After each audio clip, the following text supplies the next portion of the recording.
Hi viewers, welcome to Technical Mind Pro channel.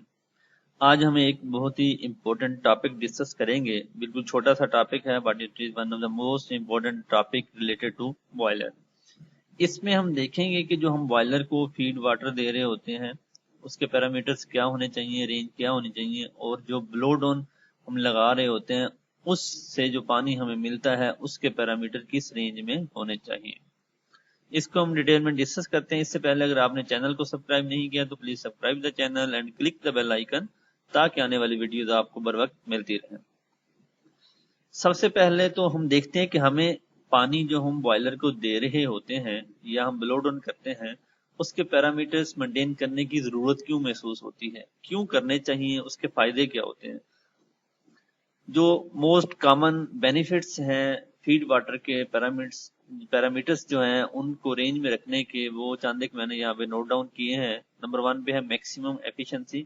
जब आप feed water boiler को as per design देंगे, जिस डिजाइन पे वो बना हुआ है, तो आपकी जो एफिशिएंसी होगी वो क्या होगी, मैक्सिमम होगी, यानी कि कम टाइम में स्टीम मैक्सिमम बनेगी। बॉयलर की लाइफ बढ़ेगी, उसकी जो शेल एंड ट्यूब्स हैं उसमें क्रिएशन नहीं होगी, स्केलिंग नहीं होगी और ट्यूब्स की चोकिंग भी नहीं होगी। अगर आप पिक्चर पे गौर करें, यहाँ भी ये देखें कैसे स्केलिंग हुई हुई है, चोकिंग भी है, ट्यूब्स की बिल्कुल अबतर हालत है। इन सब की बेसिक वजह यही होती है, जब हम फीड वाटर दे रहे होते हैं तो हम उसके पैरामीटर्स क्या करते हैं, मेंटेन नहीं करवा रहे होते हैं। जब भी आप फीड वाटर या ब्लो डाउन के पैरामीटर्स को इग्नोर करेंगे, इसमें नेग्लिजेंसी दिखाएंगे, तो आपके जो बॉयलर है उसकी एफिशिएंसी में Aahista Aahista with the passage of time efficiency होना शुरू हो जाएगी। चंद एक पैरामीटर्स ऐसे हैं जो बेसिक हैं, बुनियादी तौर पर हैं, जिनको बहुत स्ट्रिक्टली फॉलो किया जाता है, और उसके बाद चंद एक ऐसे हैं जिन पे थोड़ा बहुत कंप्रोमाइज भी हो सकता है। इसको मैंने इनलिस्ट किया। टोटल 10 पैरामीटर्स हैं जो हम किसी भी बॉयलर के फीड वाटर पैरामीटर्स हमने नोट करने होते हैं या ब्लो डाउन के नोट करने होते हैं, और देखना होता है कि वो रेंज में है या नहीं। अगर रेंज में नहीं है तो हमने उसी हिसाब से फिर ट्रीटमेंट करनी होती है। अगर रेंज में है तो वेल गुड इनफ, बट फिर भी हमने उसका प्रॉपर डेली बेसिस पे टेस्टिंग करनी होती है। सबसे पहले है हमारे पास पीएच। बॉयलर को जो हम फीड वाटर दे रहे हैं स्टीम बनाने के लिए, उसकी पीएच 25 डिग्री सेल्सियस पे कितनी होनी चाहिए। जो फीड वाटर है उसकी पीएच की जो रेंज है अलाउेबल हमारे पास, वो 8.5 से लेकर 9.5 तक है। इससे ना तो कम होनी चाहिए ना ही ज्यादा होनी चाहिए। अब जब भी आपने फीड वाटर देना है, अगर तो इस रेंज में उसकी पीएच है तो ठीक है, अगर नहीं है तो आपने उसको ट्रीटमेंट करनी है, उसकी पीएच एडजस्ट करनी है, फिर हमने फीड वाटर देना है। ठीक है।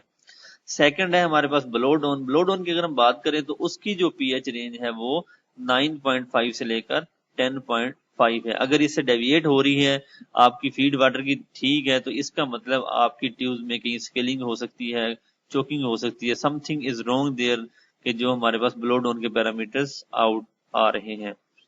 सेकंड पे जो मोस्ट इंपोर्टेंट है वो टीडीएस है, टोटल डिजोल्व जो सॉल्युबल्स होते हैं फीड वाटर में, not more than 30 ppm allowable limit है उसकी। ठीक है, 30 से ज्यादा नहीं होना चाहिए। जबकि ब्लो डाउन की अगर हम बात करते हैं तो उसके में इसकी रेंज जरा हायर साइड पे है, वो है 2000 ppm, not more than 2000 ppm, इससे कम होना चाहिए। जब आप बात करते हैं टोटल हार्डनेस की, टोटल हार्डनेस काज करती है स्केलिंग का। जब भी टोटल हार्डनेस किसी भी फीड वाटर में या ब्लो डाउन में होगी तो आपके बॉयलर की ट्यूब में स्केलिंग लाजमी तौर पर होगी, जो कि ट्यूब्स को डैमेज करेगी, बहुत रैपिडली डैमेज करेगी। इसके लिए हार्डनेस जो है वो फीड वाटर में भी और ब्लो डाउन में भी 0 ppm होनी चाहिए। उसके बाद हम बात करते हैं कंडक्टिविटी 25 डिग्री सेल्सियस पे कितनी होनी चाहिए। जो फीड वाटर आप दे रहे हैं उसकी रेंज जो है 10 माइक्रो सीमन पर सेंटीमीटर और ब्लो डाउन की 400 माइक्रो सीमन पर सेंटीमीटर। ठीक है। अब ये हमारे पास चंद एक बेसिक जो है पैरामीटर्स हैं, वेल नोन पैरामीटर्स हैं, वो हैं, इसको हम स्ट्रिक्टली फॉलो करते हैं। उसके अलावा चंद एक और पैरामीटर्स हैं जैसे पी अल्कलिनिटी। इसकी जो फीड वाटर रेंज है वो 5 ppm है और ब्लो डाउन की क्या है हमारे पास 10 ppm है। इसी तरह एम अल्कलिनिटी में फीड वाटर की रेंज 10 ppm है और ब्लो डाउन की रेंज है 35 ppm। सिलिका की अगर हम बात करते हैं जो वाटर में पाया जाता है फीड वाटर में उसकी रेंज 0.02 ppm मैक्सिमम है, ठीक है। और ब्लो डाउन में 10 ppm। डिजोल्व ऑक्सीजन की अगर आप बात करते हैं तो फीड वाटर में 0.01 ppm और ब्लो डाउन में 0 ppm। हाइड्रोजन रेजिडुअल की अगर आप बात करेंगे तो फीड वाटर में 0.5 ppm और ब्लो डाउन में 0 ppm होना चाहिए। फास्फेट रेजिडुअल की बात करेंगे तो फीड वाटर में 0 ppm होना लाजमी है, जबकि ब्लो डाउन में 15 से 30 तक उसकी रेंज अलोएबल है। कीप इन माइंड जो हमने पहले डिस्कस किए, ये वाले पैरामीटर जो 4 हैं पहले, ये आपको डेली बेसिस पे मॉनिटर करने होते हैं। डेली बेसिस पे इसकी टेस्टिंग होनी चाहिए।